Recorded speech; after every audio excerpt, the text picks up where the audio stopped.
A parent in Northville, Michigan is not happy about the fact that her daughter is reading Anne Frank's diary. Now, there is an edited version and an unedited version, and in her particular school, they're letting the kids read the unedited version. Now, you should keep in mind that her daughter is in 7th grade, so she's in middle school, and the part that she is very uncomfortable with is the part where Anne Frank writes about her vagina. Now, she thinks that it is pornographic and it's too explicit for the students, and the parent, Gail Horalek, says the following.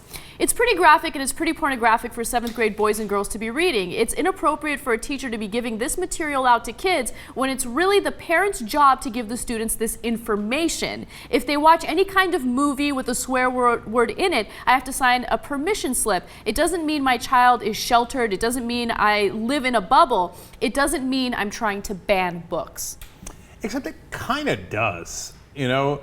And I know she just wants to be able to give permission, and she thinks this went over the line, but you basically don't want them to read the unedited version of Anne Frank. You're not saying ban it for the world, I get that, but you're saying I don't want my 7th grader to get it. Here's what she doesn't understand, and it's a little disappointing.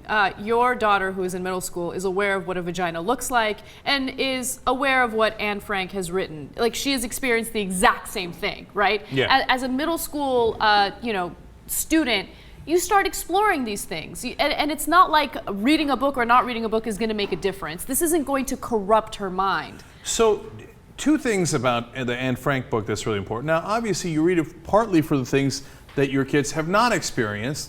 I mean, obviously, Anne Frank was, hiding out from the Nazis, and it's an amazing story, and it's a story of perseverance and courage, etc. But also, you read it to learn how similar that your kids are to Anne Frank, and that they could be in a similar situation. It helps you relate to people who went through the genocide. Absolutely. So both parts of the book are incredibly important. And so as she talks about things like discovering herself, I don't think that that's a bad thing. I think that's a good thing in terms of it making the girls think, I had similar thoughts, or, oh, that's interesting, she thought that.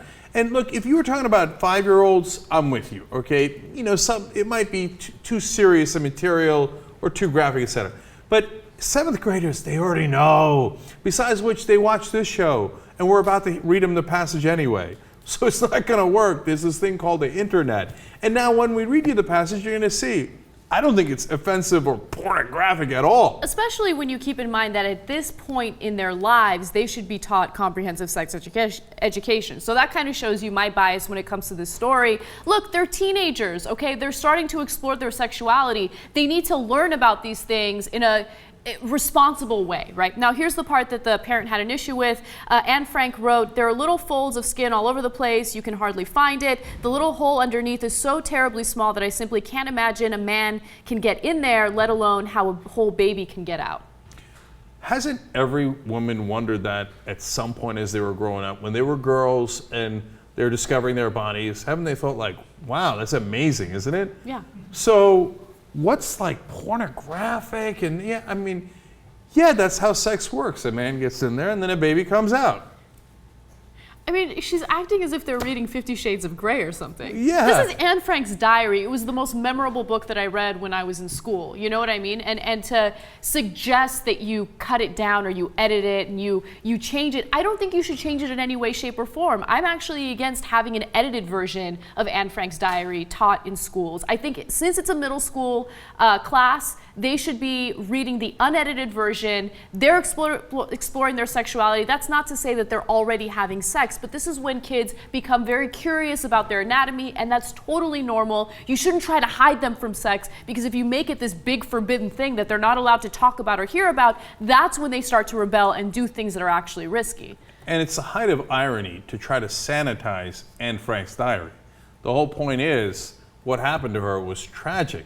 And in all of its humanity, it's what we learn from. And the whole point of reading the book is so that we can learn from it and go, oh, it's a girl just like we know, and look at what she had to go through. Don't sanitize it. Let the kids learn what it really was.